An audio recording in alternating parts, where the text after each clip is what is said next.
Hello friends, welcome to another discussion on direct taxes. I am Dr. Vinayak Pagidar and today we will be discussing the very important provisions of section 35 of the Income Tax Act, and that is typically what you people call as scientific research.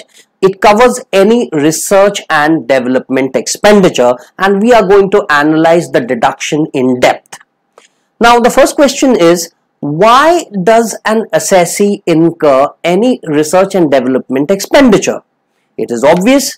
He wants to reduce the cost of his product and also maybe to increase the quality, to better the quality of the product. So these are the two basic reasons why research and development expenditure is incurred, and obviously there could be also various other types of research and development expenditure, such as social research, statistical research, so on and so forth. So we are going to analyze the tax effect, the deduction covered under the Act of these provisions. Now, first of all, research and development expenditure, if you wish to analyze it, you have to divide it into two parts. The first type of expenditure covered under section 35 is the in-house research expenditure, and the second is a donation or a contribution made for the purpose of benefiting the research and development activity. So, in-house research, if I go to analyze, what does it mean? In-house research expenditure is that expenditure which is done by the assessee himself for the purpose of his own business.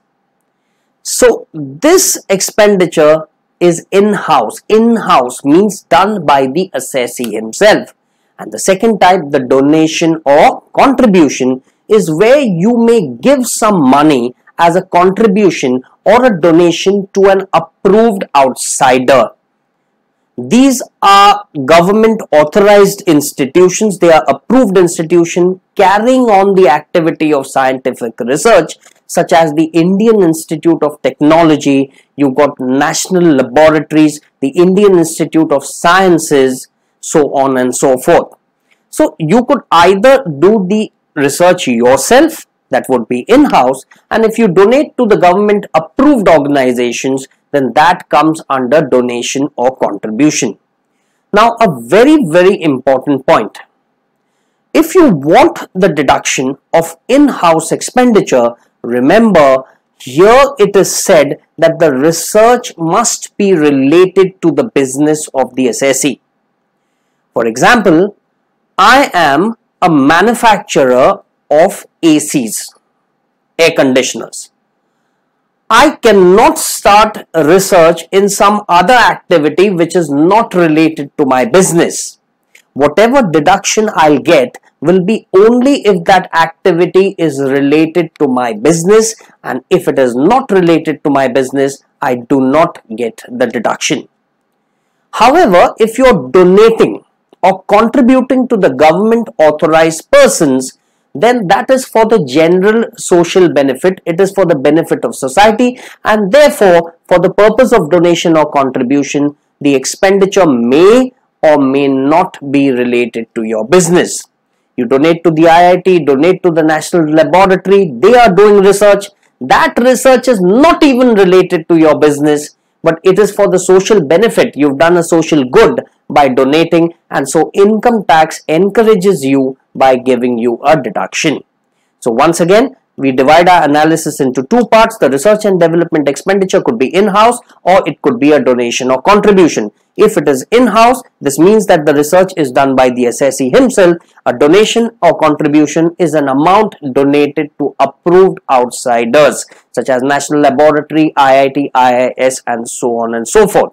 The important condition is, when you do in-house research, make sure that the research expenditure is connected to your business. If not, then you will not get the deduction. But when you make a donation to an approved institution for the purpose of scientific research, then you are helping the society, and therefore income tax gives you a deduction even if that donation or contribution which you have made is not even related to your business. I hope you are clear in this regard. Now, if you're clear here, let us move ahead and let us look at the deduction of in-house research expenditure first. Now, in-house research expenditure, we are doing the research for the purpose of our business. Remember, that is in-house. I divide this into two parts: pre-commencement expenditure and post-commencement research expenditure. Pre-commencement and post-commencement. Obviously, pre-commencement means expenditure incurred on research before starting the business. You already started your research and few years down the line you are starting your business. I'll be explaining in great detail what exactly pre-commencement is. But for the moment, just understand that pre-commencement means before starting the business. Now, in pre-commencement expenditure, we divide the expenditure further into two parts. Number one, capital expenditure. Number two, revenue expenditure. So you got to mind map this chart. In-house research expenditure may be pre-commencement or post-commencement. In pre-commencement, we have two parts: capital expenditure and revenue expenditure.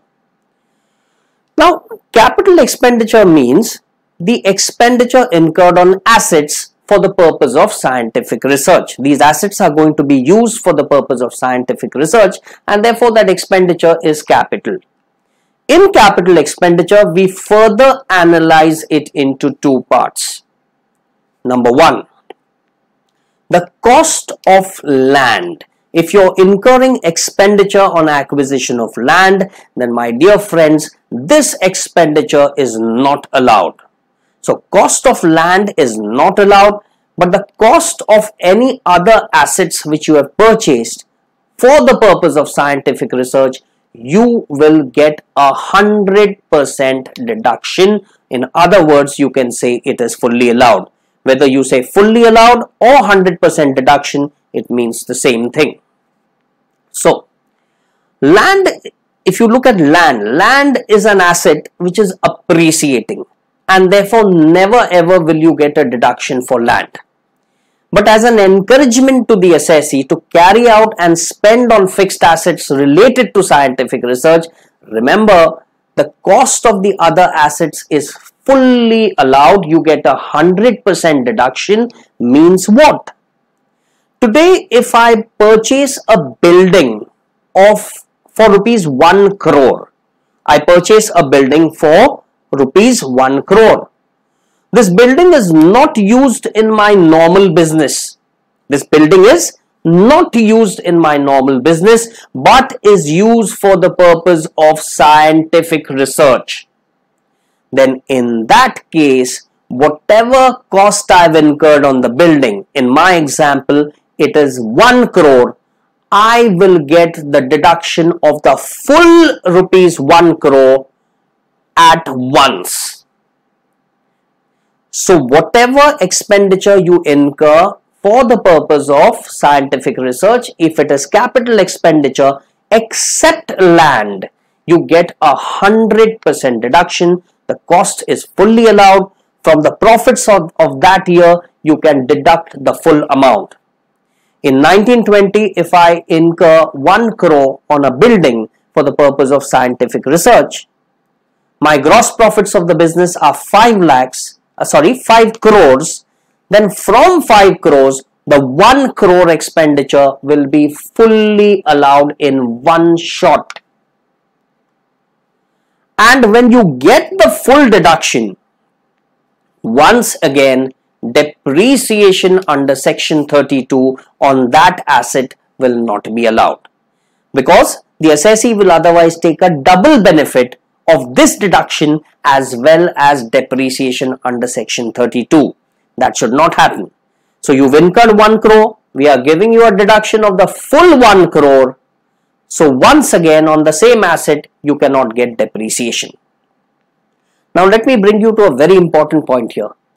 On the assets which are used in normal business, the cost of the assets is not allowed, but the depreciation on these assets is allowed.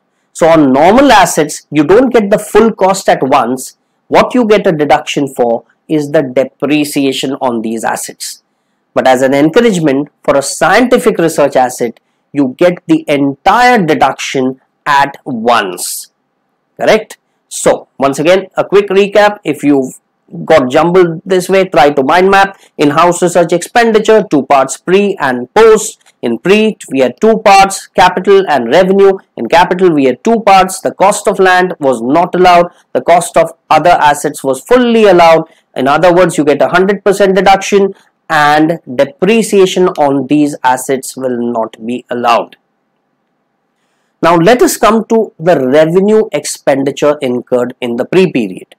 Now, once again, I need to analyze this between the core expenditure and the other expenditure.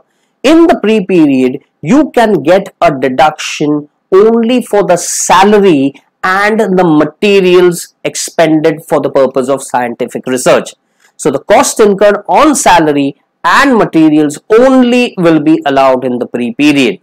If there's any expenditure on perquisites or any other expenditure, then that will not be allowed. So, in the pre-period, you get a deduction only for salary and materials. Now, here also there's a catch. The deduction for salary and materials will be allowed only if this expenditure has been certified by the prescribed authority. Only if you've got a certificate from time to time from the prescribed authority, that is the Directorate of Scientific and Industrial Research. If they've certified this expenditure, then only it will be allowed.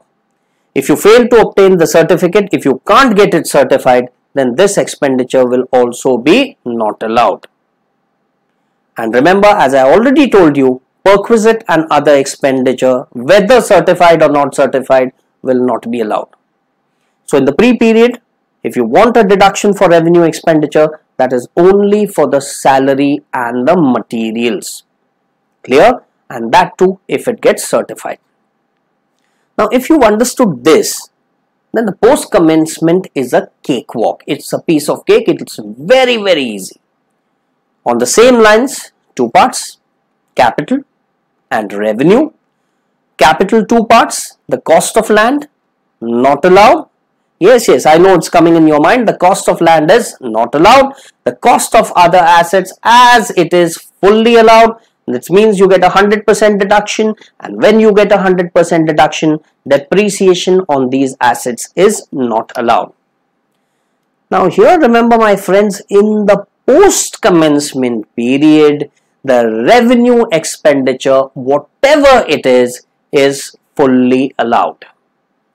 So here in the post period, there is no requirement of getting a certificate from the prescribed authority. The post commencement expenditure, which is revenue, even if it's salary, materials, perquisites, others, any expenditure on scientific research which is revenue in the post commencement period will be fully allowed.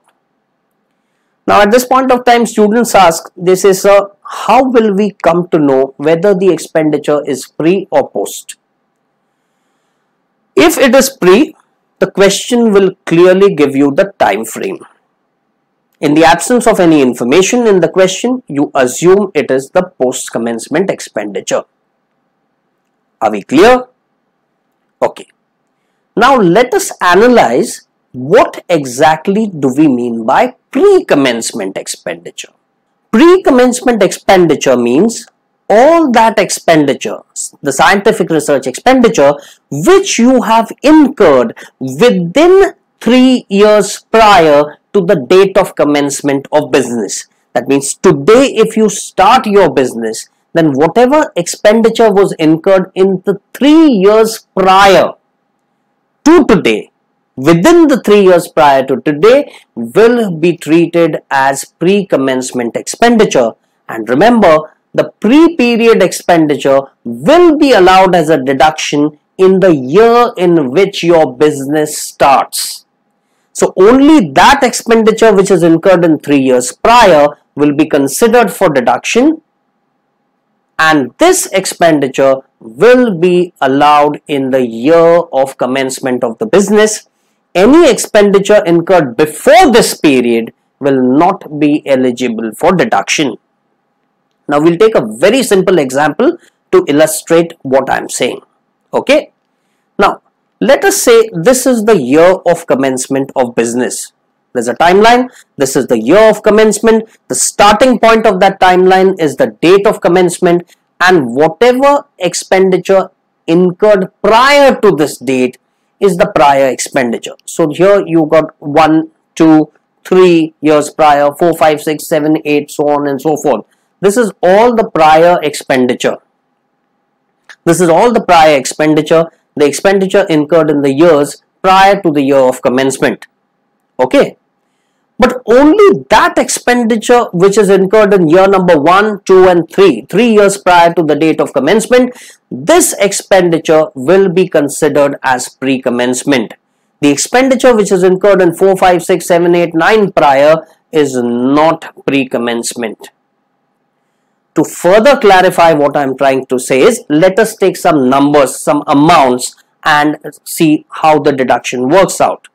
So, let's say we've incurred how much? 10,000 in year number 1 prior, 70,000, another 20,000, okay, and 80,000 in the further prior years, that is 4, 5, 6, so on and so forth. The expenditure incurred was 80,000. This 80,000 does not qualify for deduction as it does not fall in the definition of pre. To think of it in another way is, income tax does not want you to delay the commencement of your business, and so they say that look, only we will allow that expenditure within 3 years prior as eligible for deduction. If you delay the starting of your business, then you stand to lose the deduction. Like for example, in my example, my assessee, this 80,000 he cannot get as deduction because this 80,000 is not pre as per the Income Tax Act. It may be a prior period expenditure, but it is not treated as pre-commencement. However, the 10,000 plus the 70,000 plus the 20,000, you add it up, 10 and 70, 80 and 20, the total comes to how much? 1 lakh. 1 lakh will be considered for deduction. This is the pre-period expenditure, this is pre-commencement, and this will be allowed as a deduction in the year in which the business commences. So in 1920, if I have started the business, then 1 lakh I can also get as deduction. The 80,000 which you see, that will not be eligible for deduction. I hope this is clear. Now besides this, there is a special deduction for scientific research. A special deduction, and remember, if you want to claim the special deduction under section 35 2AB, then you have to be a company. If you're not a company assessee, you cannot get this deduction. You can be an Indian company, you can be a foreign company, no problem, but you have to be a company. If you're a partnership firm, association of persons, body of individuals, so on and so forth, then you cannot get this deduction. A sole individual cannot get this special deduction. He can get the normal deduction. What we've seen earlier, yes, but not this special deduction. So in order to claim this special deduction, which we'll now see, you have to be a company. The assessee should be a company. The type of research is obvious. It is only for in-house research. The donation we'll see later, but this is only for in-house research. And most importantly, the research has to be approved by the prescribed authority. So before you give the special deduction, satisfy yourself of 3 points. Number 1, the assessee should be a company. Number 2, the research has to be in-house. And number 3, it should be approved by the prescribed authority. Now the fourth burning question is, which business is eligible for this special deduction? So we divided broadly into 3 parts. The first part is the most important. Remember, any assessee who's a manufacturer, if you're engaged in the manufacture or production of any article or thing, you are eligible for this deduction. The second is, if you are into the business of biotechnology, you are eligible for this deduction. Any other business is not eligible for this deduction. Let me be clear. If you're a company, you're doing in-house research, you've got it approved, and you're a manufacturer, you're manufacturing any article or thing, you can get this deduction. If you're into the business of biotechnology, you can get this deduction. But let's say any other business, like you're not a manufacturer and not into biotechnology. Suppose me, I'm not a manufacturer, I'm not into the business of biotechnology. So if I say that, look, I'm carrying out research in students' brains, which I'd wonder whether they exist or not, I cannot get this deduction. A teacher cannot get this deduction, a chartered accountant cannot get this deduction, a doctor cannot get this deduction, a lawyer cannot get this deduction, an investment company cannot get this deduction. This is only for manufacturers or into the business of biotechnology. Now again, in manufacture or production, there's a slight catch. If you're manufacturing any article or thing which is a part of the 11th schedule to the Income Tax Act, then in this case you cannot get the deduction. So a manufacturer will get the deduction, but a manufacturer of a 11th schedule item will not get this deduction. It is considered as ineligible for the special deduction. So today, if you're carrying out any research in an item of the 11th schedule, it's a negative list. Something like tobacco, Indian made foreign liquor, so on and so forth, fall in the 11th schedule. They are ineligible. Any other manufacture or production is eligible. The business of biotechnology, I already told you, is eligible, and any other business besides these is ineligible. Are we clear? So once again, a quick recap for you. Try to mind map it. This is an important section, so we try to get it into our brain. Number one, the assessee is a company. The type of research is in-house research. Number three, it should be approved by the prescribed authority. Very good. And the business is very important. You could be a manufacturer, fine. You could be into biotech, fine. Any other business is ineligible. But even a manufacturer, there's a negative list in the manufacture or production, and that is in the 11th schedule. So if you're manufacturing any product in the 11th schedule, then you cannot get this deduction. This is ineligible for section 35(2)(ab). Any other manufacturer, fine, eligible. The business of biotechnology is eligible, and any other business is also ineligible. Are we clear? Okay. Now, my friends, we just discussed whether the business is eligible or not. But how much is the deduction? So now let's go to the deduction. So again, I divide it into three parts. The first being cost of land is not allowed. We already know why. We've discussed land is an appreciating asset, so the cost of land is not allowed. As far as building is concerned, yes, you can get 100% deduction on the cost of the building. That means it's fully allowed. Once it's fully allowed, you know that once again you cannot get depreciation on this expenditure. And now we come to the most important point. Any expenditure besides land and building. Now, be this capital expenditure, be it revenue, it's fine. Any expenditure, let it be capital, let it be revenue, but it is any expenditure except land and building. If this expenditure is incurred in the pre-commencement period, you will get 100% deduction. Correct? If it's incurred in the pre-commencement period, you get 100% deduction. But now we come to the special part. If this expenditure is incurred in the post-commencement period, that is after starting the business, then we get a 150% deduction.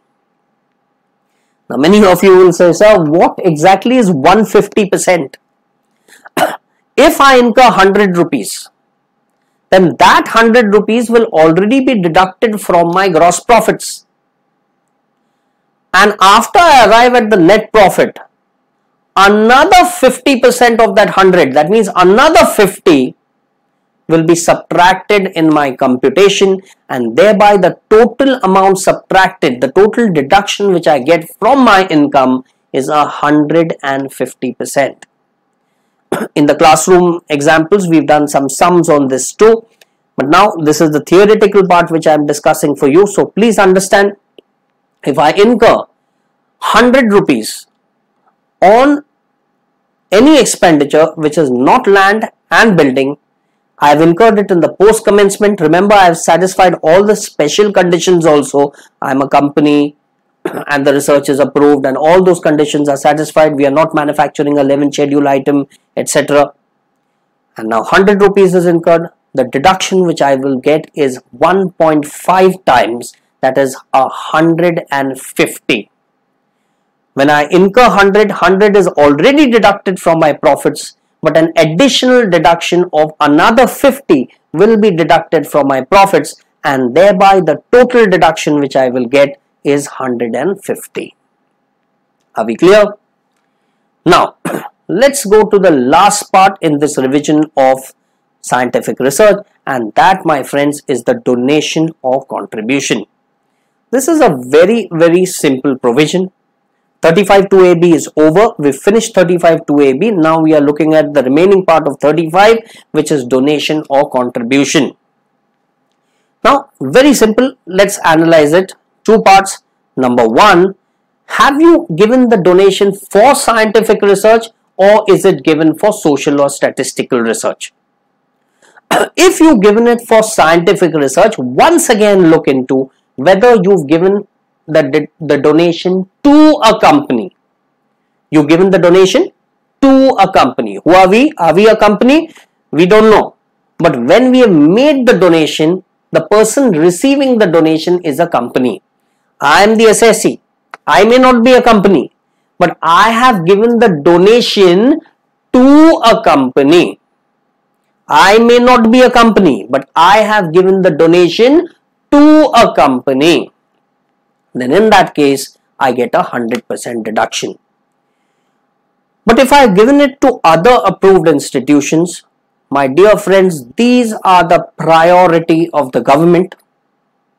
And if I have given a donation to other approved institutions, then I get a 150% deduction. 100 rupees donation, expenditure is 100, deduction will be 150. Clear? If I've given the money for social or statistical research, 100%. So when you get the question, first look whether you've given the donation for scientific research or social and statistical. If it is social and statistical, 100. If it's for scientific research, once again, don't be happy, pause, look whether the donation is given to a company, you will get the 100% deduction. But if it is given to other approved institutions for the purpose of scientific research and to other approved institutions, then you stand to get 150% deduction. I hope this is clear. Now you will say, so how do we know it's an other approved institution? So simple. Remember the code word SIN ICUA. SIN ICUA. ICUA. So SIN ICUA. SIN ICUA are the other approved institutions, and if we donate to these donations to these institutions, we will get 150% deduction. Now what is SIN ICUA? Don't worry, I'll be explaining. Specified association. Correct? A specified association which is specified for the purpose of this 150% deduction. The IIT and the IIS. What is the IIT? The Indian Institute of Technology and the Indian Institute of Sciences. IIT, Indian Institute of Technology, Indian Institute of Sciences. So today if I give a donation to the Indian Institute of Technology, then I will get a 150% deduction. N, your guess is as good as mine. N for National Laboratory. And now we are left with ICUA. So I stands for institution, C for college, U for university, and A for association. Once again, here we go. I for institution, C for college, U for university, and A for association. correct? So if you donate to a scientific research, to a specified association, to the IIT or IIS, to a national laboratory, to an institution, to a college, to a university, or to an association which is engaged in scientific research, institution, college, university, or association engaged in scientific research, then you stand to get the 150% deduction when you give the donation. I hope this is clear. This was a rapid revision of scientific research. If you have any queries, you can mail it to me.